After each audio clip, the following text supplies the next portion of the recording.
Hi, my name is Kat Thompson. I've spent the last 40 years exploring emotion as a technology, and what I've found has been startling and insightful. I'd love to share a few things with you now. Let's talk about joy. What prevents us from being joyful? So I made a long list when I was doing a talk on this, and I kind of condensed it down to a few other things. But one of the biggest things that I found in my private practice with people is that there is an imprint that we are here to suffer. We are here to suffer and not be happy. And that is a very old and it's woven throughout lifetimes and lifetimes of our ancestors. So a lot of people carry this that, I'm here to suffer because suffering is the way to heaven. Another thing that prevents us from being joyful is that we think we're selfish if we're happy because so many other people are suffering. So why should we be happy?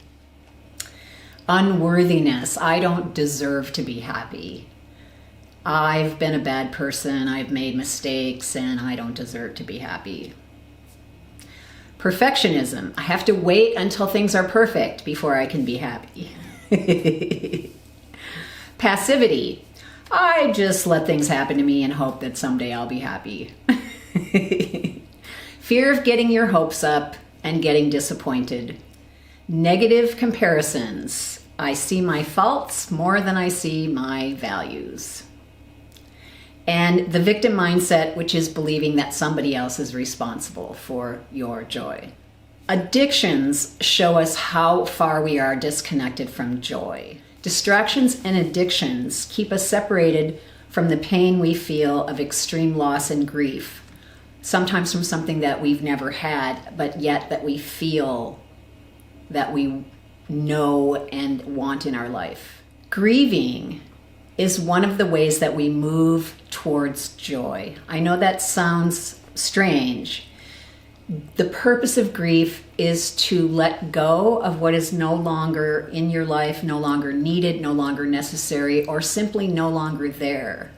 And the process of grieving creates space for something new to come in. So if we are unable to grieve or unable to grieve fully, we never really open up a space for joy to move into. All of our feelings are on the same spectrum, low to high.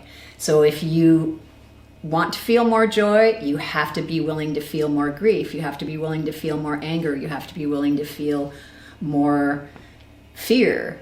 And there are tools that I teach of how to be with those intense feelings and move them from immature to mature. Because when you move any of these emotions into a mature state, they become power that you can call upon to create the life that you would most like to live. Joy may not necessarily be big and exuberant, although for years I thought that that's what it had to be. What I've found, though, in my long life is that joy is oftentimes a simple, quiet contentment. If you'd like to know more about this topic, consider joining me at my March retreat in Mexico. We'll be in the beautiful jungle of the Yucatan. The dates are March 15th through the 22nd. You can find out more by going to my website, www.emotionaltechnologies.com.